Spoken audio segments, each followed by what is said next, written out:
Welcome back in, everybody. I am Benjamin Parker, joined by Simon Short. We are so excited to have you on board today. We have finally reached the pinnacle of the mountain. These are the top rated offensive lines in football for us. We have done our own work, our own video work. We we haven't borrowed from anybody else. Some teams we have studied more than others, admittedly, some players more than others, but we have poured a ton of work into this. Not just this summer, but in years gone past, we've poured work into this, but we've really knuckled down and focused on it here this summer as a team. Simon, I'm excited, man. How about you? I'm pumped, Ben. I can't wait. I'm really excited to see where we align in this group here at the top, and I won't be surprised if there's one team that we have a big difference on. So I'm excited to figure out what that might be. Yeah, there's probably going to be one, right? Yep. The middle group, I think we saw by far the most interchangeable, sliding around. Yep. But where I start to get a whole lot more opinionated, I was very opinionated about my bottom five. I'll probably be very opinionated about my top six, more than likely. Yeah. Everybody else, pile in the Feels middle. right. Depends on what you feel like. What's valuable to you. Yeah. We left off in our last video with number 13, which was the Bengals. And I think we're ready for your number 12, Simon. Number 12, here we go. So this group, this is our Greek group. These are guys that not only help you win, but they're a true asset. They are part of why you win. And I think for this team, that's very indicative, at least of the last couple of years.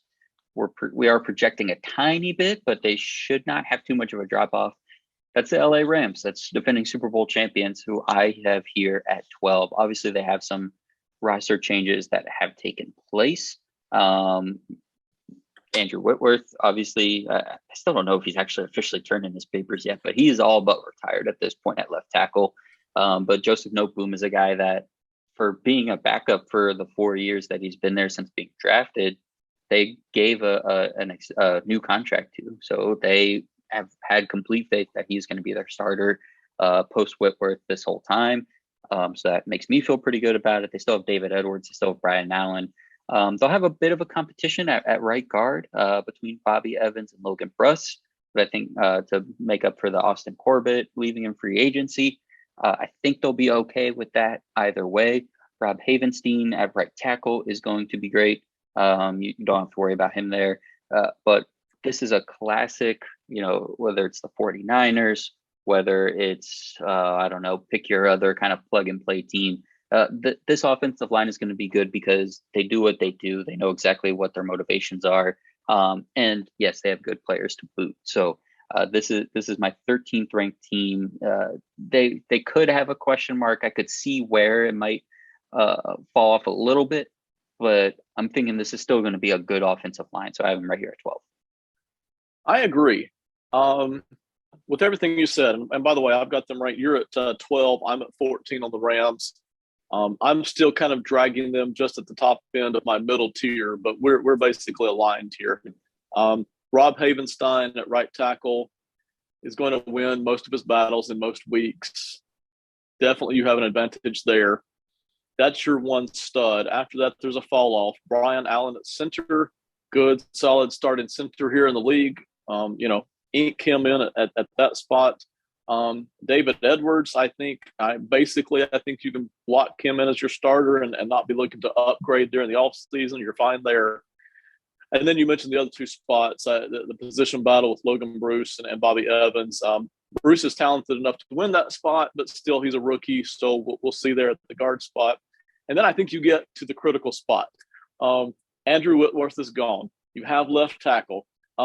Joseph Noteboom has looked solid in limited time. You mentioned the Rams liked him enough to hand him a new contract. It won't be big money this year, but the cap hit next year is $15.5 million. So they obviously believe in him. I believe in him too. I think he'll hold his own. Will he be Whitworth? I don't think so. No chance. But will he hold his own? I think so.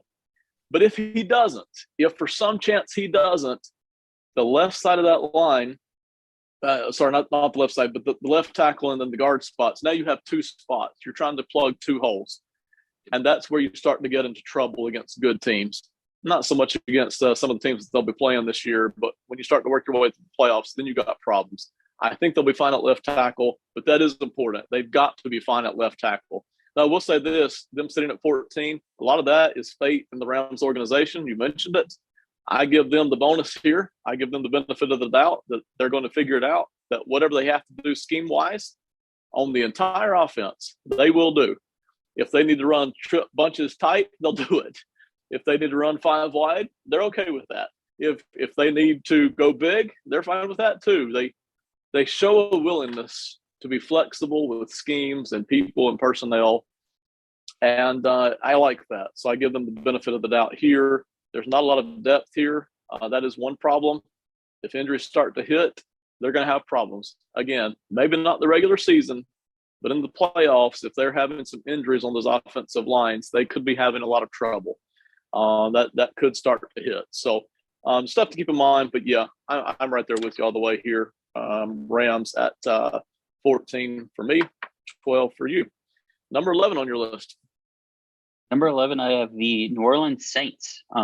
This is a team that could go in 2 different directions. So I have them here as a top 12 offensive line because I'm projecting James Hurst is going to be their starting left tackle.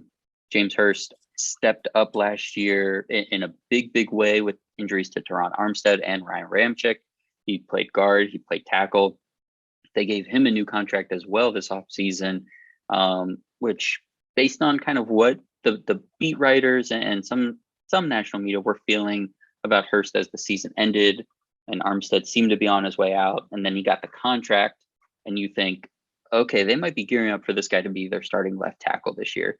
Now, some places that I've seen, since completing these rankings, they have the Saints lower because they're actually projecting first-round pick Trevor Penning to win the job. Now, and I agree with that assessment. If Penning starts, I think this group dips down into that average to maybe even a tick below average group, because then you're counting on a lot. And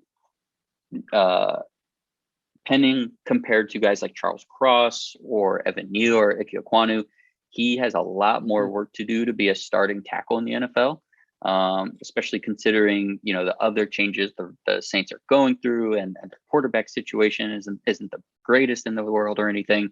But I'm projecting James Hurst, and I believe he took all the first team reps at OTAs. I'm pretty sure I did see that. So they should be okay. They're bringing back Andrus Peat, who was a Pro Bowl guard before he was hurt for a majority of last season. But he's a really good player. So if you think we're losing Teron Armstead, but we're getting Peat back, and then James Hurst proved to be a starting tackle, they still have Ryan Ramczyk. They still have Eric McCoy at center. They still have Cesar Ruiz, who's a right guard, also center capable. He's a guy I like. He's been a little iffy so far in his NFL career. But if he's your 4th or 5th best guy at guard and he's next to Ryan Ramczyk, he's pretty good. So I feel really good about this group as long as Hurst is starting at left tackle, which is why I have them at 11.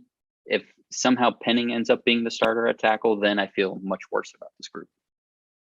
We're dialed in here on this upper group so far. I'm sure we'll find one team that we're separated on, but I'm locked in. I've got them exactly at number 11. Okay, totally. Look at that. They're I think that's our first tier. one. Yeah. But I'm going to say almost the same thing about them that I'll say about the Rams. I think you have 3 guys who are ink, and that is Andrus Peat, assuming he's healthy.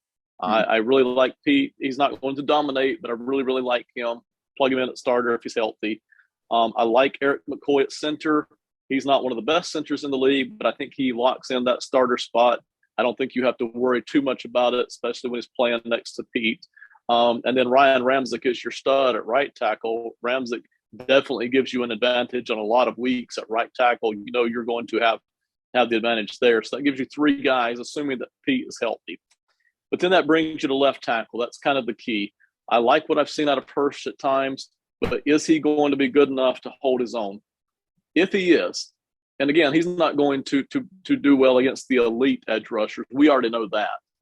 But on an average week against decent speed, can he hold his own? And if so, That means they can funnel all the help, all the tight ends, all the fullbacks, or run plays away from that guard spot that you mentioned with Cesar Ruiz, who isn't terrible, by the way. You mentioned it. If he's your fourth or fifth starter, you're fine. You're totally fine there. But a lot does start to hinge on that left tackle spot. If Hurst is struggling every single week against average competition, and now they have two holes to plug every single week, and they're trying to figure out scheme wise and help wise how to let this flow, it falls apart pretty quickly. But I like what the Saints can do. I like the talent here. I actually think they have a little bit better depth than the Rams, so I've given them just a step ahead of the Rams here, with Trevor Penning coming in off the bench at some point maybe this season. I think he'll be fine in run blocking. But I think it's the pass protection where he's sloppy. He's got a lot to learn at the NFL level against these elite edges. Gerald Hawkins offers you some depth. Landon Young, a little bit of depth. I like Josh Andrews' depth at the interior spots. I think they have a decent depth here, not great. But I'm with you, number 11 overall. Number 10, here we go, man. Number 10, we were mean to this team on one of the first podcasts you and I ever did together. Yes. And I'm hoping, and we've regretted it ever since. I'm hoping to continue making up for that here. I have the Chargers here at number 10 with the 10th best offensive line in the NFL. Other than one weak link, which of course it is something you really don't want and does keep you out of the elite group. And again, I'm starting off with a negative. This is a really, really good group. Left tackle to right guard. It is one of the best foursomes, I would say, in the NFL on the offensive line. Rashawn Slater, who was kind of an afterthought in the draft last year, despite being, I believe, the 7th overall pick, a top 10 pick. That's going to bug me now, so I'm going to go find it. But everything was about Penei Sewell last year. Everything was about Penei. You just heard Penei Sewell. Meanwhile, Slater was this guy that was kind of sitting there, and everyone was like, he could be better than Penei Sewell. He also could play guard. He also could play center. You could pretty much do whatever you want with this guy. He was drafted 13th overall. I think Sewell went 7th. He ended up, I forget, did he make an All-Pro? No, made the Pro Bowl, which is nice. Good for him. Like you say, we're not super worried about All-Pros, although I think we're not too worried about Pro Bowls. He made the All-Pro second team though. A really good athlete, fantastic technique from day one over there at left tackle. You talk about hand usage, you talk about moving, keeping the feet moving, you talk about good kick step. He's got everything you want at left tackle. He's gonna. We talk about, if you can find your franchise tackle at any point of the draft who can be here for 10 to 12 years, that's as big a home run as you can hit in the NFL other than your quarterback. And they did that. Matt Filer at left guard is certainly above average. I still would have liked them to have moved him to right tackle for this season, but they ended up letting one of their other guards go in free agency because they like Filer at guard. But that's a guy I still really like. Corey Linsley, top. I'm trying not to spoil, but I'm going to spoil it. Best center in the league, I think. I think he's got everything you want. I think he has great push. He also has great anchor and length for a center. That's the best guy in the entire league at this. Zion Johnson, a guy you and I are extremely high on. I don't want to speak for you too much here, but I think this guy could be not only continuing the tradition of a rookie offensive lineman for the Chargers being a Pro Bowler and potential All-Pro season one, but I think this guy could show up and maybe look like one of the best guards in the whole league day one. Just a really solid technique guy, really good athlete, really chiseled, really strong player. And I think for what the Chargers are going to want to do, he's going to be a great fit. Then you get to Storm Norton over there at the right tackle position, a guy that the Chargers as an organization and as a coaching staff, they love him. I think that's going to end up being their detriment at some point. But those first four guys, man, they're as good as anybody in the league. So I have them here at 10. If they at some point were to upgrade that right tackle spot, or if he takes a step, if Norton takes a step forward, or Zion's just so good he makes up for him, they could look even better than that. But I have them here at 10. You're right on everything you said. 100%. I've got them at number 7. So I obviously really like them. And you're right. We ripped them in a podcast. I mean, we took a good 5 or 10 minutes. And completely on accident too. Like we didn't mean to go that way. It just kind of happened. So It's Chargers just fans our are still cold water. sorry. Yeah, we're still sorry. It's just our cold water analytical selves. We're not trying to be personal or mean when we do it. We're just trying to be honest about it. We were honest about it. I'm going to say a whole bunch of great things here about the Chargers, and then I'm going to go back and rip them again. Oh no. I don't know what to Maybe we're do not with that the sorry. Chargers. Yeah, grade or ranking wise. I love, absolutely love their top 4. It's up there with the top 4 in football, no question about it. And then after that, you're just like, oh, what happened? So let's talk about the top 4 for a second. And I know you already did, and I'm going to be redundant, but I just like them so much. I got to talk about them. Rashawn Slater at left tackle. I hate to put this on him after his rookie season. He might be a Hall of Famer. He's got that. He's got that. It's just there. Again, he's got to do it for a whole career. So we'll see. This guy has All Pro written all over him. This guy has Hall of Famer written all over him. He's still got some room to grow, no question about it. He was a rookie last year. And we've seen rookies regress, and what can really happen more than anything is injuries, right? Injuries can derail a career quicker than anything in football. So all of that can happen. Love Rashawn Slater over there at left tackle. Is he the best tackle in the game right now? No. But can he be there in 2 seasons? Very, very good chance, yes. So that's the kind of talent we're talking about there at left tackle. You mentioned Matt Feiler at left guard, and your intel there on right guard moving, I agree with. Matt Feiler's above average.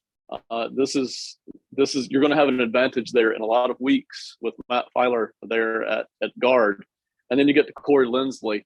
I think I'm going to go ahead and ruin it for some Chiefs fans here. I agree with you. I've got him ranked as my top center in football.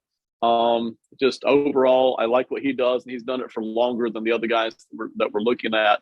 And he's still younger than the other guys we would be looking at for best center. So all things combined, Eagles fans, I hear you screaming.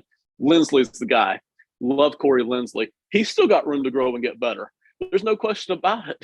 I'm not sure we've seen the best out of Corey Linsley yet either. So right there, that's 3 guys that it's already tilted in your favor. You already win the day in almost every single week. Very few defensive lines are going to rip you to shreds. It's just not going to happen in most weeks. And then you add on the guy that we both love, Zion Johnson. And again, he's a rookie. He's still got to prove it. There's still going to be a learning curve. And he could not pan out. But we like everything we've seen. The more we went through the draft, the more we liked him. I think our top-rated guard by a pretty wide margin, really, for me. Love what he can do. He's flexible inside, outside, up, down, vertical, horizontal, whatever. Zion Johnson can do it. He's got room to grow. He will grow, I think. He's going to be playing along some very good players here, which is going to be perfect for him.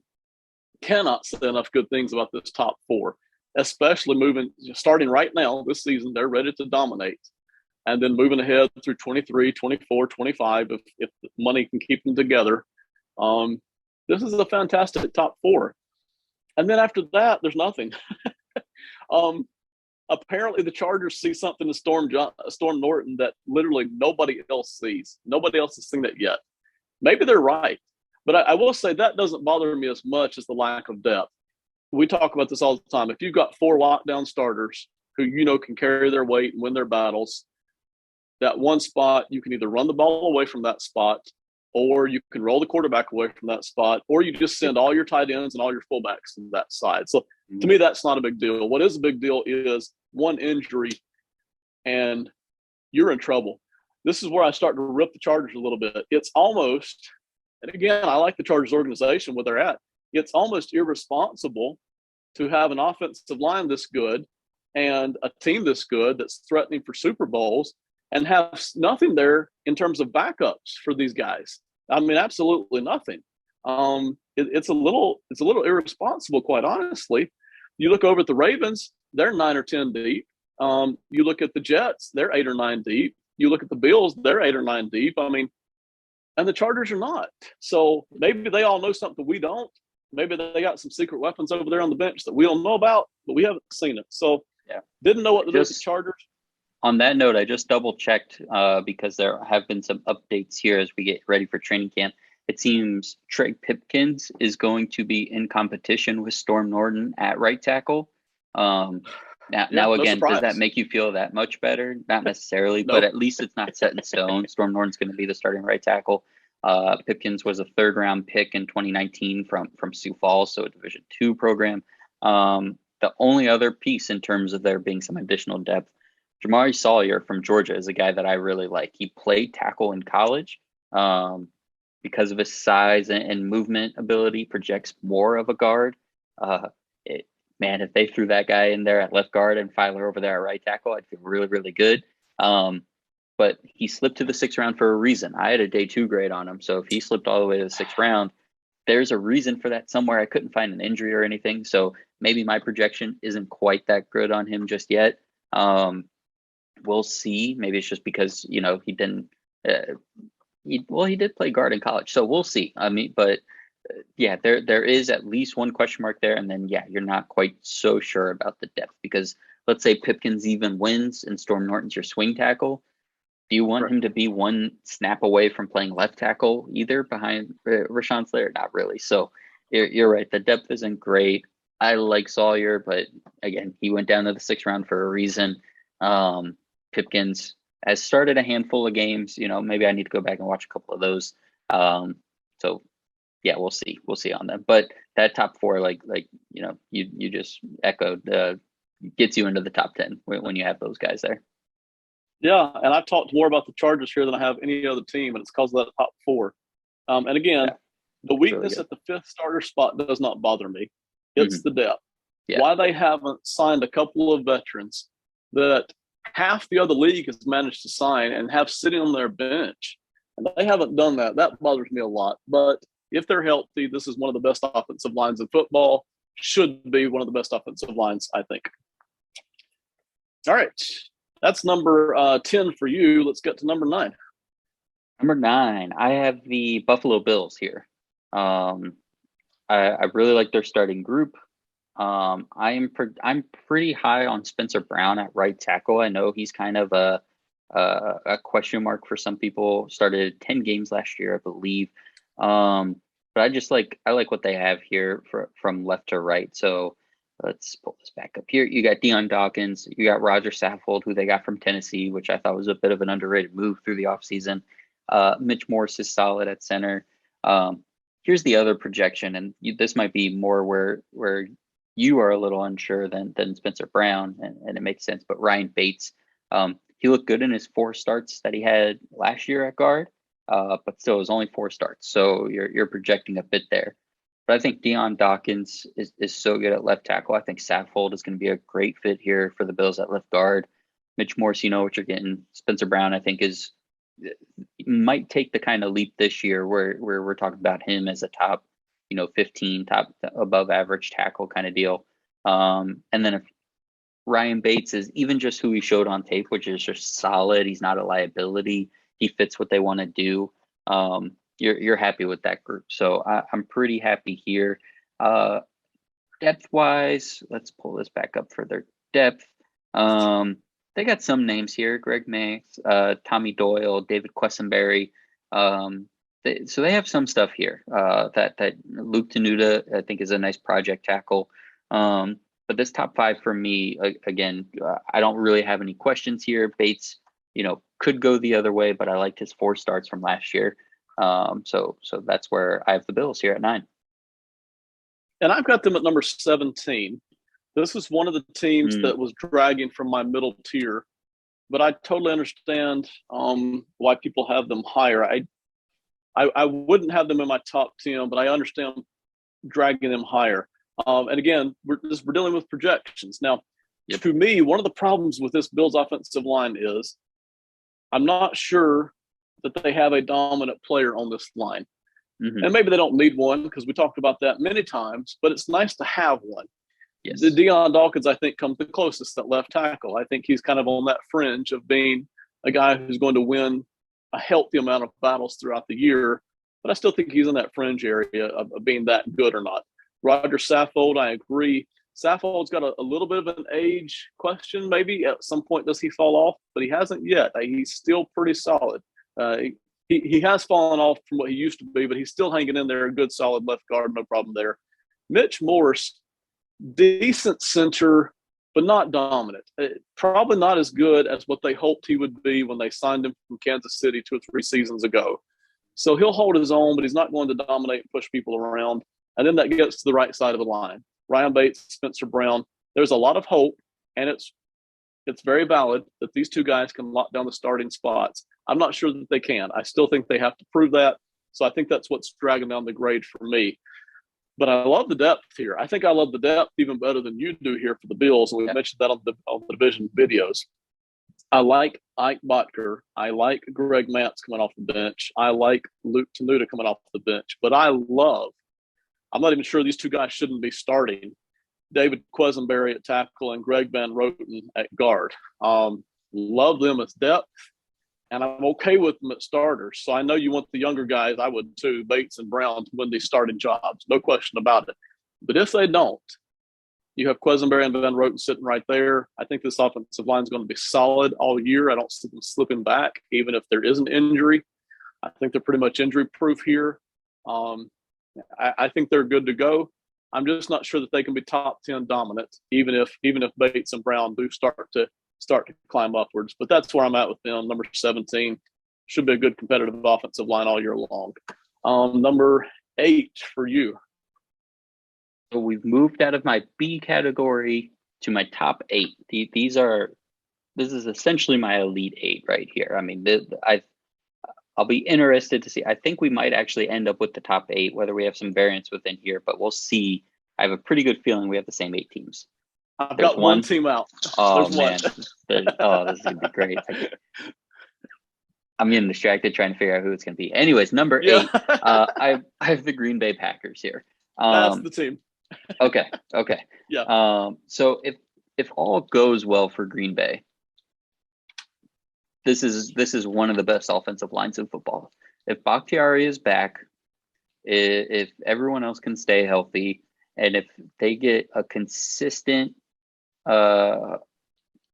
person in at right tackle, again, we talked about like the foursome, right? And with the Chargers, this is the same deal here. I think with Bakhtiari, Runyon, Myers, Newman. It's not quite as good as the Chargers, but I think Bakhtiari at his best is top 2 tackle in the entire league. So I gave them a bump for that because I've seen Runyon and Newman, right? Zion is still a little bit of a projection. I have a little more confidence that Green Bay will figure out the right tackle situation, whether it's Josh Nijman or Elton Jenkins. And just in terms of being neither one of those guys, I think, is going to be a Pro Bowler or necessarily even a really good or above average starter. But I think they'll be better than a Storm Norton. I think Myers could take a leap this year. I really like Josh Myers at center. Depth-wise, let's pull them back up here in terms of depth. But Bakhtiari, all the reports are saying that he's good to go. I mean, he would have made it back if he really needed to in the playoffs. But just he still had some like fluid issues with his knee from post-surgery, but it seems like all that's gotten cleaned up. Obviously, this could go poorly if he is hurt. But they drafted Rasheed Walker in the draft. They have drafted Sean Ryan in the draft. They have Zach Tom. So there's some pieces here, some young pieces depth-wise that I like. But that top 4, especially Bakhtiari and Myers, I really like here. So I have Green Bay here at 8. And this is something we already ran into. And I'm sorry, I'm looking something up right now. This is something we already kind of ran across in the division videos, that you were a good bit higher on the Packers. I've got them at number 16. I think it's a good offensive line. I'm not as high on a couple of players as you are. We mentioned the irony. But Bakhtiari at left tackle, when he's healthy, I'm sorry, I'm looking something up here. So he missed 4 games in 2020. He missed all of 21. He missed 4 games in 2017. Other than that, he's been healthy just about his whole career. So they have every right to expect that he's going to be back and be healthy. And he is one of the best left tackles in the game when he's healthy. So assuming he's healthy, totally agree there. You start there. Runyon, I think you lock him in as a starter. I think he can continue to improve. Maybe not dominate, but just good, solid, classic Packers offensive lineman, John Runyon. Josh Myers, I'm still waiting to see on him. We mentioned it. I was so high on him coming out of the draft. And then it turned out Creed Humphrey had this splashy rookie season, and Myers is not looking horrible, but Myers didn't show up. He looked like a rookie. I'll put it that way. Josh Myers looked like a rookie, but still excellent reason to hope for Josh Myers. I think you're just projecting that they are going to take that next step, and I'm still waiting to see. So I like Myers. I like Newman. I like Jenkins, but I'm kind of waiting to see if Jenkins will be healthy and if Myers and Newman are actually going to take that next step. And they very well might. So that's the difference in the grades. They have decent depth there. You already mentioned a couple of rookies that they drafted third and fourth round. And then you mentioned Yosh Naaman, who might even actually possibly get some starting spots. We'll see. So the depth is fine. This offensive line should compete, especially if Bakhtiari is healthy. They should be able to push some people around at some point. But I have them at number 16. For you, who's next? So here at number 7, I have the Dallas Cowboys. This group has perhaps the best all-around offensive lineman in the entire league in Zach Martin. But from left to right, they have Tyron Smith. Tyler Smith, the rookie, is probably going to get that starting spot. Tyler Biadasz at center, Zach Martin at guard, Terrence Steele at right tackle. It's pretty rare air that a team can lose a player as good as La'el Collins and even Connor Williams in free agency and still be a projected top 10 offensive line. But Tyron Smith is still one of the best left tackles in the league.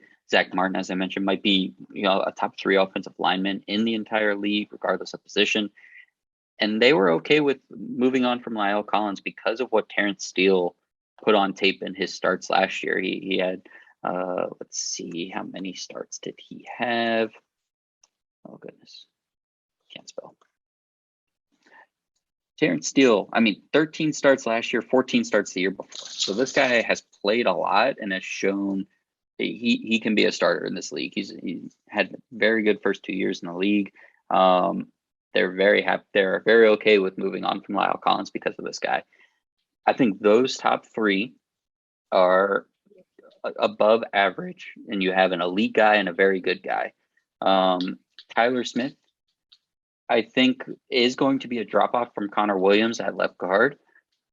But the thing that you're most worried about with Tyler Smith is drawing penalties. Connor Williams was the same thing. Different kinds of penalties, granted, but Connor Williams was one of the most penalized guards, one of the most penalized offensive linemen in the entire league last year. So if that's the main issue you're going to have with Tyler Smith, you might be getting essentially the same thing, just maybe not quite as high of a high, but next to Tyron Smith is pretty good. Tyler Biadasz, another one of those offensive linemen that really hasn't proven to be what we thought coming out of the draft, but didn't make a nice step last year in terms of just being an average offensive lineman. So I really like that starting group. Again, one of the best offensive linemen in the whole league, one of the best left tackles. I like Terrence Steele. So I really like this group. So I have them up here in the top 10 at number 7. This is where it starts to get, again, even though we agree that this is offensive line that's very good, you start to decide, what do I value the most? This is where my respect for Tyron Smith and Zach Martin jumps up so high that I've got the Cowboys as my number 2 offensive line. And again, I think you probably like balanced offensive lines a little bit more. And for me, if a team has 2 studs like this, I think I value that just a little bit more. So I've got them as number 2. I could almost drop them to number 4, but I wouldn't drop them past number 4 for me personally. Love Tyron Smith at left tackle. He's not quite as good as he used to be. He's still going to win most of his battles on most days. You're going to have to be really, really, really good to give Tyron Smith, his hands full. He's really good. Zach Martin is still at the top of his game. Zach Martin is amazing. We'll talk about him more when we talk about the best guards in football. So my respect for those 2 guys right there, I just assume that if you've got anybody decent, and the Cowboys do with the other spots, that you can start to push other people around. So you mentioned Tyler Biadasz at center. Again, he's not amazing, but he'll hold down the center spot. Tyler Smith, the rookie, is sloppy. There's no question about it. but he's physical and he's aggressive, and I like his energy and passion, and I think that's going to help here on the Cowboys. But you are going to have to put up with some penalties. There's no question about that. Um, and then I think you get to, I hate to call it the weak point of the line, but I think it's Terrence Steele, probably the fifth starter there. But he'll be fine. Yep. Dominate, no, but I think he's a legit starter. I think you're fine there. If that's your fifth best starter, and I think he is, I think you're fine there.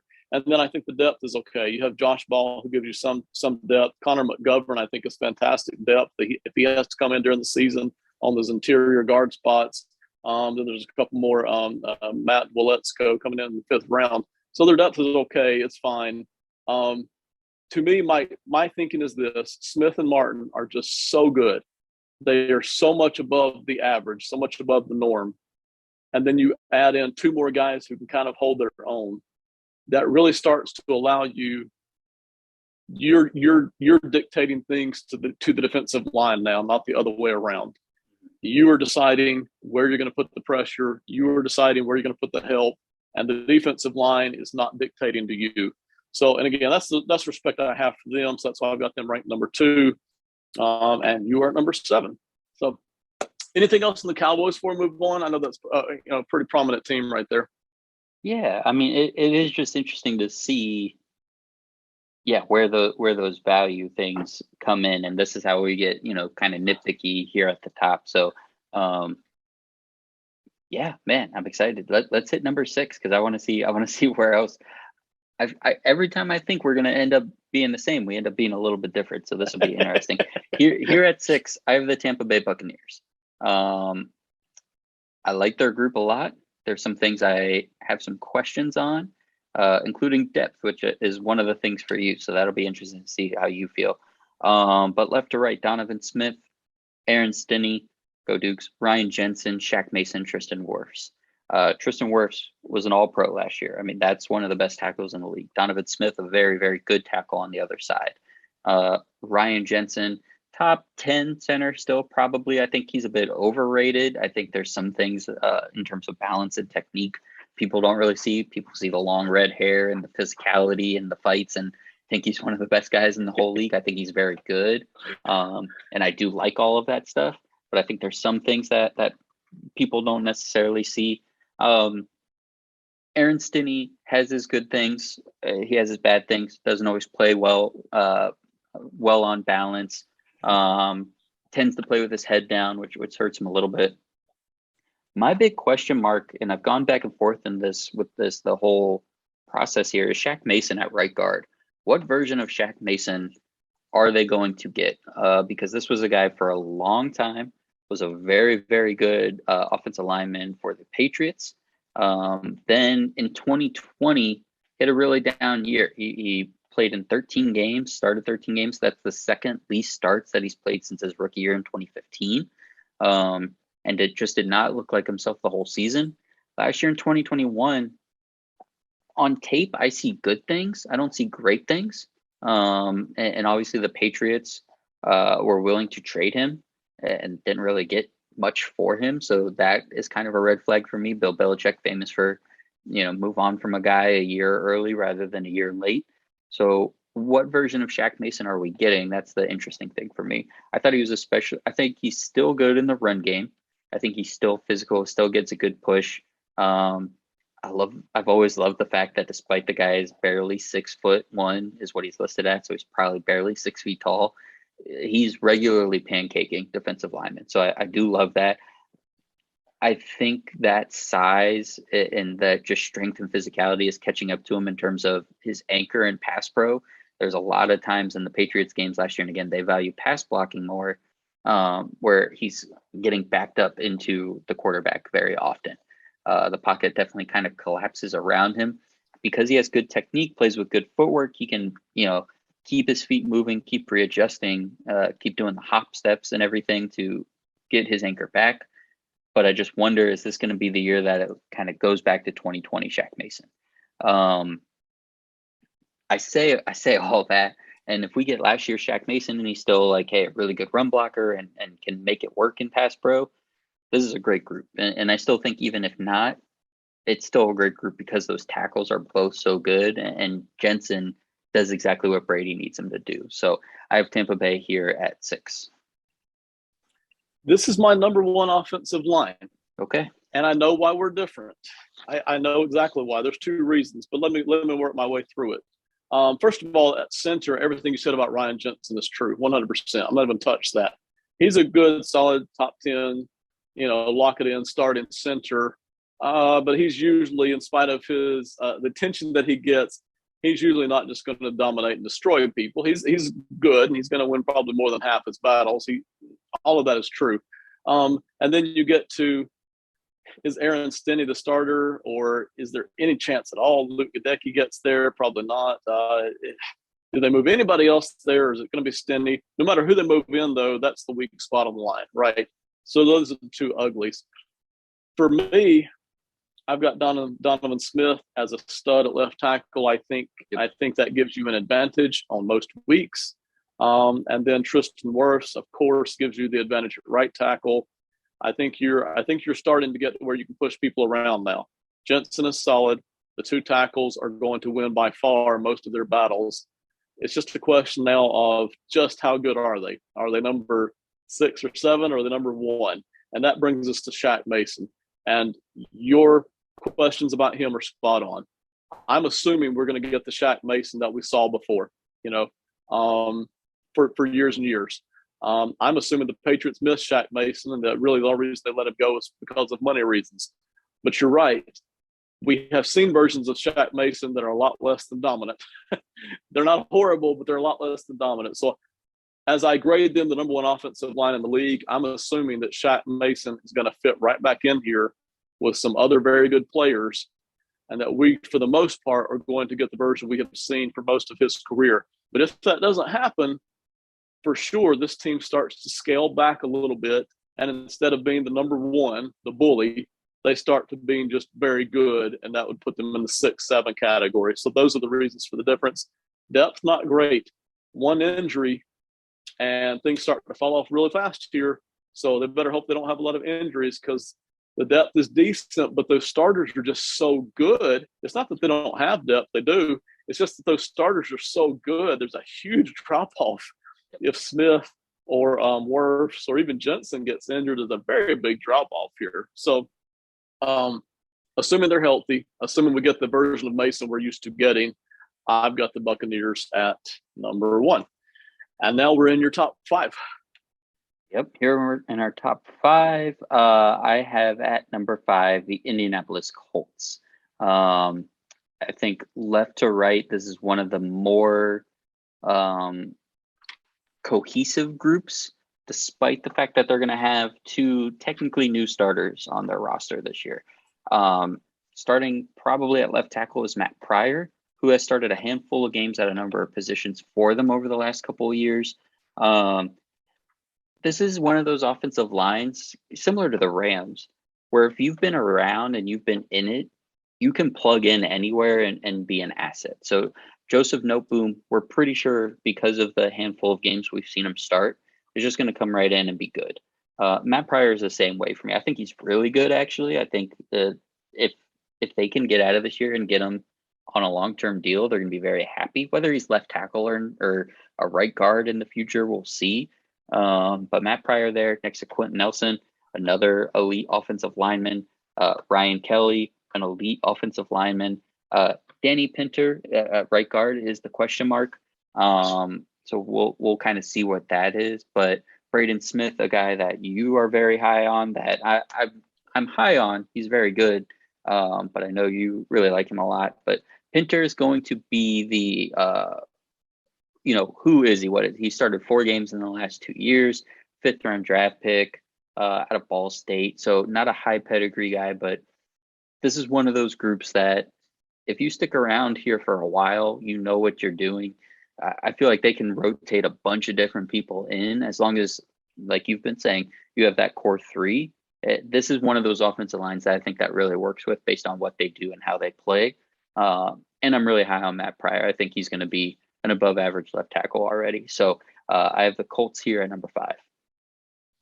And I'm close, but I've got them at number 3 actually. So I'm a little bit higher, and you already talked about it. Probably for no other reason than right tackle. I'm higher on Braden Smith than you are. I think for me, I don't project rookies as high until I've actually seen something that I love. But as soon as I see something I love, I immediately probably jump them up even higher than you do. And that's what's happening here with Braden Smith. So I've seen enough out of Braden Smith that I think, okay, he's getting some traction, and he's not only already really good, I think he can get better. So I love Braden Smith at right tackle. I think he gives them an advantage on most weeks. On the flip side, left tackle Matt Pryor, again, totally agree. I think he can get better. He's one of the more balanced offensive linemen in that he can do both. Pass protect, run block. He's solid at both. There's not a weakness in his game. It's just how good can he be? Good, solid left tackle. And then you mentioned the center, Ryan Kelly, coming off of an injury. I hope he'll be healthy. But if he is, ink him in as a starter. There's no doubt here. Ryan Kelly is the guy. And then you get to my favorite guy, Quenton Nelson, who is, again, coming off of an injury. Quenton Nelson is good enough, and I hate to lay this on somebody, especially coming off of an injury. Quenton Nelson has the potential to be one of the all-time best. He is that good. He is technically sound. He is strong. He is athletic. He is everything, like literally everything that you could ask out of a guard. Love. Can't say it enough. Love Quenton Nelson at the left guard spot, but big asterisk. He had the big injury. Will he come off of that and be the same Quenton Nelson that we all saw before? And then you mentioned the weak spot there, Danny Pinter at right guard. But again, that doesn't bother me. If everybody else in the offensive line, the other 4 guys, if they're doing what I expect, you're fine. You'll figure out a way for that 5th spot. They have some depth. It's not great. It's not bad, but they have some depth. Again, though, if Quenton Nelson or if Braden Smith gets injured, it's a long way down on the depth chart to the next guy. Next man up isn't pretty. It's just not. So I've got them at number 3. Absolutely love this team. And 2023, there's a chance they could possibly be the best offensive line in football in 2023. It's on the table. So number 4 for you. All right, 4. So I think this means we're going to have the same top 4, just in a different order. I keep saying that, but we'll see if it's. Oh no, we won't, because we just went through your 1, 2, 3. Let's see. So I have the Kansas City Chiefs here at 4. I really like this starting group. I'm really high on the young guys, especially.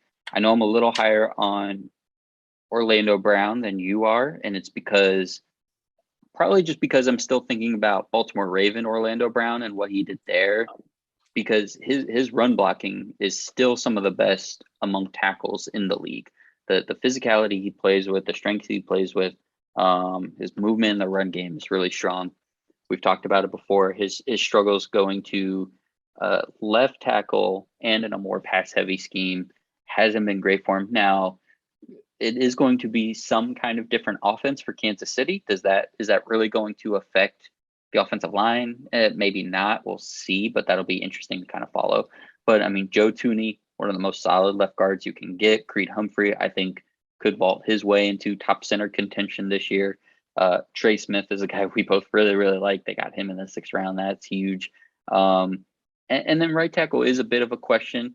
But I think whoever comes out on top, you're going to be very happy with. So I think either Lucas Niang is going to take the jump we've all been waiting for the last 3 seasons, or Andrew Wiley is going to come in and just be, solid, and you're not going to have any complaints. But Joe, that interior of the offensive line, I think this is the first group that we see where you have the 3 interior guys that are so good just by themselves that the tackles can be kind of secondary.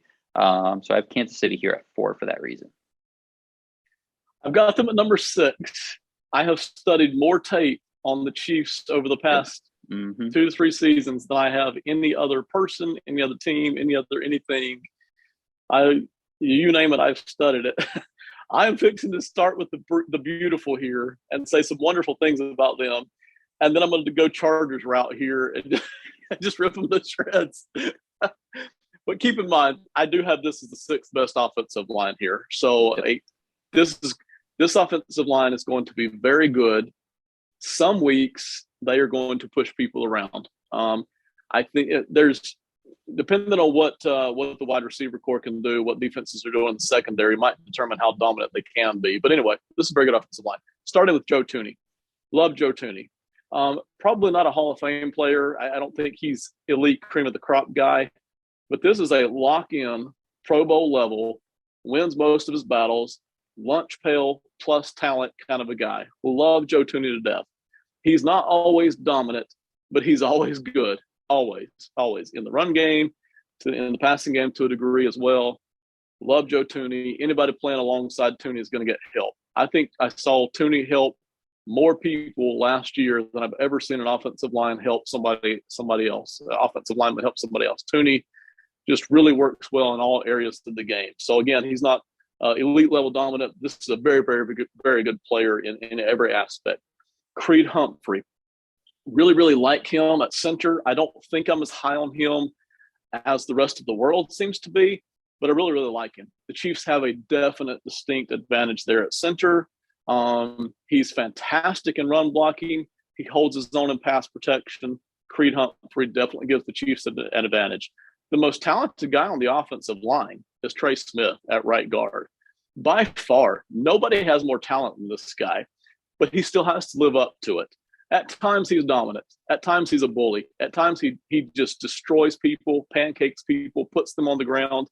And then there's other weeks where he's sloppy and you're like, he still looks like a rookie, like a young guy, and he's got a lot to prove. So there are weeks where he just destroys people. But those three guys alone, just those three interior guys, you can run behind them. You can pass block with them. I'm a chatter here for a minute, so I apologize. Yeah, this interior is fantastic. You come over to Andrew Wiley, if he gets the right tackle spot, Wiley should be a starting guard for somebody else in the NFL, but the Chiefs have him. They have a desperate need at right tackle. Maybe he'll get that spot. They really want Lucas Niang to get it. I don't think he's going to. I think after 2 seasons here, this is already his 3rd season. He's barely sniffed the field. One of those years was because of a COVID year, but the other season he really didn't. I shouldn't say he didn't sniff the field. He didn't. He hasn't shown us anything. I mean, nothing. It's been nothing. No hope, no promise, no nothing. So I don't think he's going to get it personally. Maybe he's decent depth, but it's not even great depth. And then we get over to Orlando Brown. Orlando Brown was perfect for the Ravens because at the point of attack, he's a bully. Leave him on the offensive line in the run game, he can bulldoze people. You can't get around him in terms of run blocking. In pass protection, though, at left tackle, he struggled. And it wasn't just against the elite edge rushers. He struggled against any edge rusher who had any speed at all. And he could barely get a hand on them. He plays high, which doesn't bother me, except that he also is slow-footed. He is incredibly slow-footed. That in combination with playing high, edge rushers just dip their shoulder and they're around him. You look at it early in the season, mid-season, late season, didn't matter. They had to send help, tight end help, and fullback help to him continuously the entire year. I don't even love his run blocking in the second level. He's kind of just occupying space once he gets to the second level, and that's because he's slow-footed. So, again, he was perfect in the Ravens. You mentioned it. You're totally right. In the Ravens offense, that bully run offense, he was perfect. Just push people around. Doesn't have to move around a lot. He's perfect. Left tackle for the Chiefs, it's not a great match. So that's where I am. The depth isn't great. They're about 7 deep here. It's still, after all of that, it's a good offensive line. I think it's number 6. That's where I've got them. Chiefs number 6. I think you were at number 4, right? Yep, number 4. Yeah, with Orlando Brown, one last thing. The one thing he's shown that he can do, which I'm sure I know you've seen just based on what you were saying there, if he uses his punch to make up for the lack of foot speed and the lack of just getting out quickly on the speed rushers, if he gets his hand on you in a good punch, you're toast. He is shocking you back and he's going to catch up to you. It's when he doesn't use it, which is way too often, that foot speed is the big issue for him. So if he can use that more and more and more, and maybe now that he's been there a couple, for a season and now into a second season, he can do it a little bit more, then I think you'll see a lot better performance. So we'll see. To that point, I actually like Andy Heck, the offensive line coach there in Kansas City. Mm-hmm. I think he's done a good job, not with everybody, but he's done a good job with guys like an Andrew Wiley, like a Mitch Morse at center who got the big deal in Buffalo, Austin Ryder who looked pretty solid for Kansas City, not anywhere else. Andy Heck's done a good job. So if anybody can get Orlando Brown to make up for that foot speed with that punch, you're right. We might see a better version of Brown. I'm just not as high on him as everybody else is. That's where we sit. Yeah, you're totally right about the punch, 100%. If he gets his hands on you, it's forceful. It's done. Yeah. And if Darian Kennard can maybe get on the field at some point this year, that's a guy. Yes. The fifth round, they got him in the fifth round, which was insane. So whether he does kick into guard or maybe he becomes a tackle for you. I mean, Trey Smith played tackle all through college. So does he get to a point where he's too talented to keep at guard? Yeah. Down the line, I think there's some interesting things to do with Kennard. But yeah, I think you probably keep it the same way for this year. You let Wiley and Yang kind of battle it out for the right tackle. But if you get really desperate and you throw Kennard in there, or maybe you throw Smith at tackle and Wiley at guard, there's some movement. There's some potential here. And I think Trey Smith might have even played left tackle in college. So is that the Orlando Brown fix maybe in a year? We'll see. That's a fantastic point. Honestly, I've never thought that thought before. Trey Smith, he's big enough. And I think he's got the talent. If you could kick him to either tackle spot, let's say you keep Brown, because let's say for now you keep Brown, because there's enough good there that you don't have to get rid of him for now. But you kick him over to right tackle and you slide Kennard up into guard or Wiley into guard, because Wiley's a good, decent starting guard. I hadn't even considered that. Fantastic thought. Love it. I almost said you've got me doing this, but I did this to myself. Now I got myself looking up Trey Smith arm length, 33 and 5/8. I'm really bad with these measurements. Is that good? 33 and 5/8. I'll figure it out at some point. I should know, but I can't remember. Yeah, sorry. I don't think it's that good. So maybe just keep him at guard and let him be an elite guard. Anyways, top three. You ready for the top three? I'm ready. There we go. All right, number 3. I have the Cleveland Browns. There's nothing else to say other than this is just one of the best groups. Obviously, I think that I put them in the top 3. Left to right, you have 4 guys here who could be in legitimate consideration for an All-Pro at any time. Jedrick Willis, who's the most famous of all these guys, I think, is probably of these 4 the one who's proven the least in the NFL. I'll say. There's some things he's still working on here early in his career, but very young and already established as a above average left tackle. Then you move to one of the best offensive linemen in the league. Joel Bitonio is next to him at left guard. We'll skip over center for now. We'll come back to that. Wyatt Teller, I believe, made an All-Pro this year. Jack Conklin, if he's healthy, is one of the best tackles in the league as well. Those 4 guys, we talked about the Chargers for some top 4 guys, what they could do and what they could be. This group is even a step above that, I think. So, I mentioned Jedrick Wills, good feet for his size. He always keeps them moving, which is good. He can get on the move, but you just want a little more from him, especially there at left tackle. I won't even call it a question mark, but the new thing we have for them is the center position with Nick Harris. I believe he's also a little bit of an undersized guy, if I remember correctly. But they moved on from J.C. Treader this offseason in favor of Nick Harris. If they did that and they know how good their offensive line is, how important it is to their game, obviously they're pretty confident in it. But this is another undersized center coming up in the AFC North. So it's going to be really interesting to see how he does. He's about 6'1", 290 pounds is what he's listed at. I think I read an interview where he did put on some extra weight here. I think he's around 300 now. But still, that's still pretty undersized for the AFC North. So how good can he be? And even if he's average or below average, does it really bring this offensive line down? We'll see. but those other four guys, I mean, those are, like I said, four guys that could easily be all pros. And like I said, I think three of them have made all pros in the last couple of years. So really high on the Browns here. I have them at number 3. And I've got them at number 5.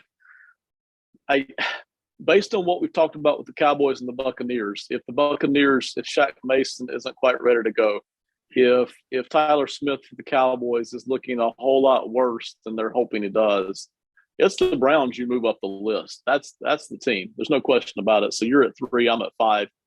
You already mentioned the starting 5. They have a little bit of depth. It's not crazy depth. They have some depth there.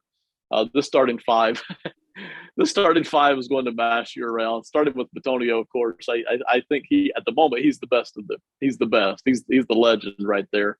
But they've got so much talent all over the place. I love the Browns here. I'm not talking about them for long because everything you just said about the Browns is true. I'm at number 5 with them, but they could quickly slide up this list here. No doubt to it. There's a reason they like to run the ball behind these guys. It's a little bit amazing to have an offensive line this good, and you look at Baker Mayfield's struggles, and you start to understand a little bit why Browns fans get a little upset with Baker Mayfield. When you have an offensive line this good to play behind, and you look over at Justin Fields. Justin Fields was like one of these offensive linemen, just one. Give me any one, And that's just kind of the way it goes. All right, but that's the Browns at number 5 and number 3 for you. Who's up next? Okay, so we've officially hit the cream of the crop, the elite of the elite. My top 2 offensive lines, the only A range grades I gave this group, I gave an A-. Philadelphia Eagles, I have here at number 2. Left to right, Jordan Mailata, Landon Dickerson, Jason Kelce, Isaac Seumalo, and Lane Johnson. Lane Johnson has had one of the best runs at tackle over the last couple of years that we've seen. Jordan Mailata has really emerged as like a star in the making as a young guy who was a late round draft pick, might have even been undrafted. Jason Kelce, still a top 2 center in the league, I would say. Despite his age, the guy still gets to the second and third level and is a great run blocker. Landon Dickerson, I'm also very, very high on. This is a guy that, along with Creed Humphrey, I was very hopeful the Steelers were going to take 2 years ago now in the draft. You could put this guy at any position on the offensive line. He's big, he's physical. He wasn't the day 1 starter, but he ended up starting by week 2. And I won't ever look back. He's going to be a 10 to 12-year starter. They like him so much at guard that they went and drafted another center. Dickerson was supposed to be the heir to Kelce, and they liked him so much at guard, they went and got another center this year. Dickerson, I think, could be in the discussion as long as he stays healthy, because he was healthy last year for the most part, had a couple little things, but had some big injuries in college that held him back. But he's a guy that if he's healthy, he's going to be up in those conversations for all pros here very, very soon. So I think their advantage over Cleveland obviously is I know all 5 of their starters are going to be good. So Malu is the quote unquote 5th guy, but he's not a weak link by any means. He's a solid guy, and he's between Kelce and Lane Johnson, which it puts him in fantastic position. I don't know. Let's see. Do I love the depth here? This is another one of those offensive lines that, for the most part, I think you can put a couple guys in a couple different spots, and you feel all right about it if you're just kind of filling in. Jack Driscoll, Cam Jurriens could be a guy. Andre Dillard hasn't really shown the promise that he was supposed to, but I think if he's starting a game, you can survive that. But this 1 through 5 for me is just so good, so cream of the crop that I can't have them any lower than 2. I can't argue with anything you've said about the Eagles. I've got them at number 4, so I obviously think they're elite. I've got them as a B+ grade, but everything you said is true. Jordan Mailata, excellent left tackle. I mean, just outstanding. They're going to be there for a long time.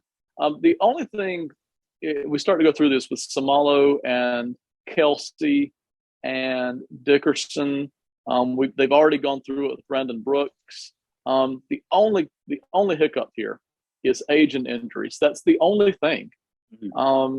These 5 guys are so good. They range from solid starter to dominant. There is no weak link here.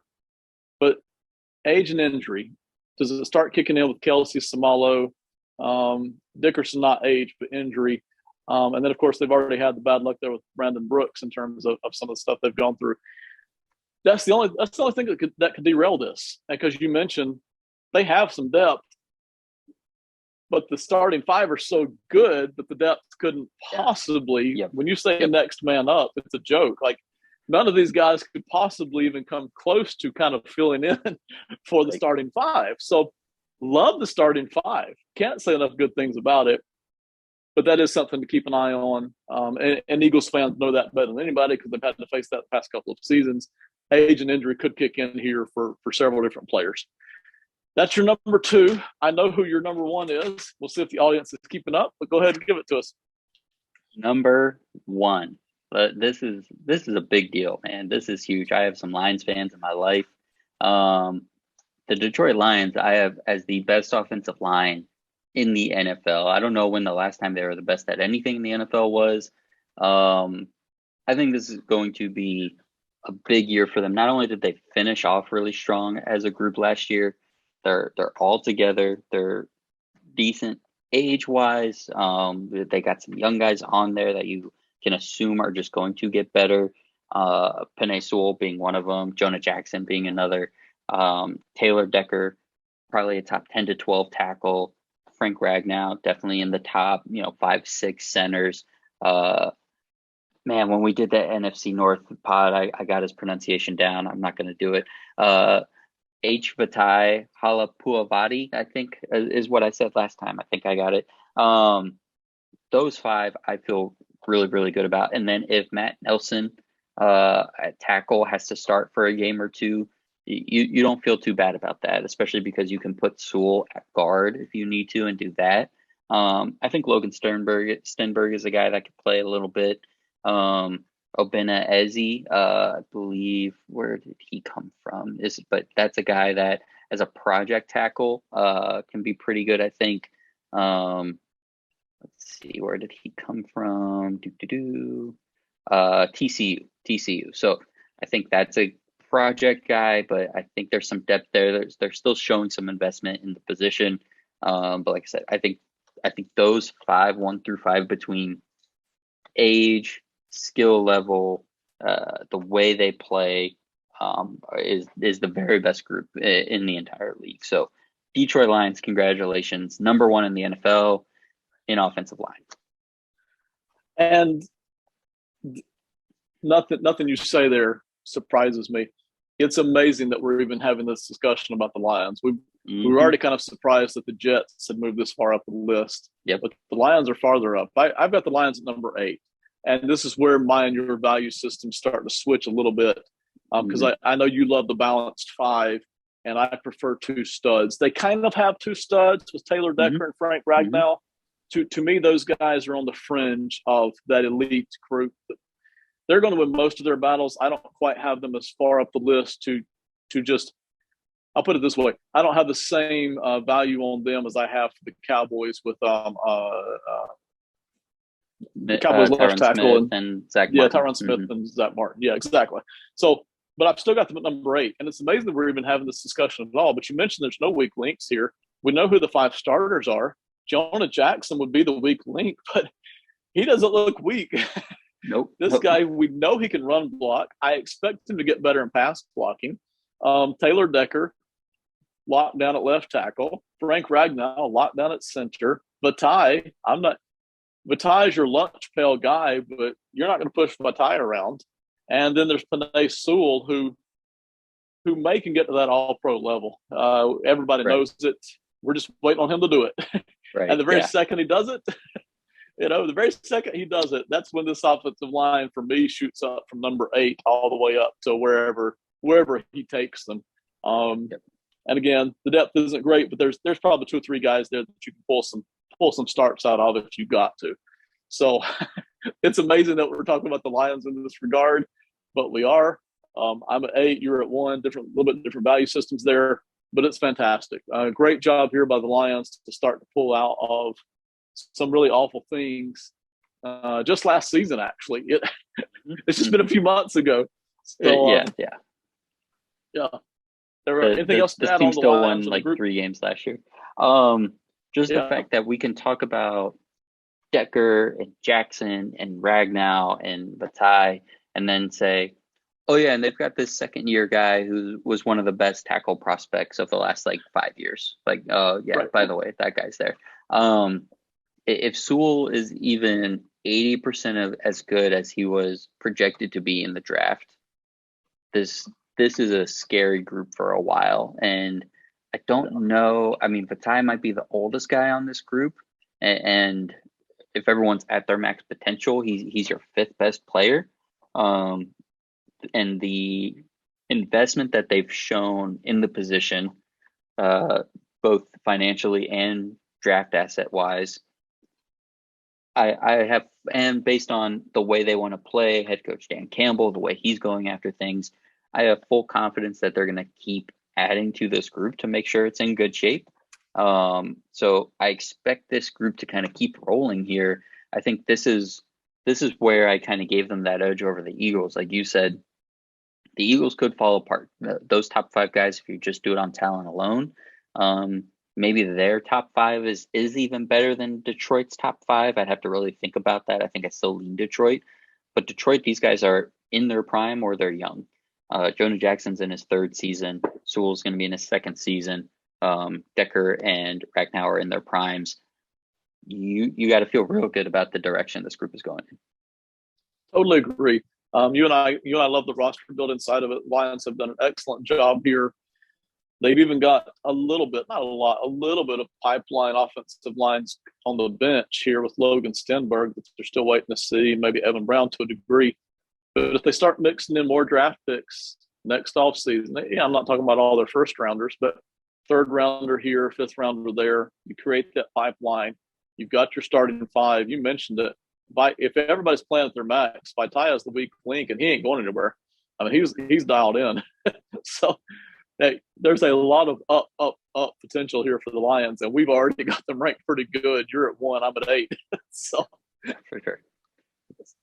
All right, man, we did it. Congratulations. We did it. That was fun, man.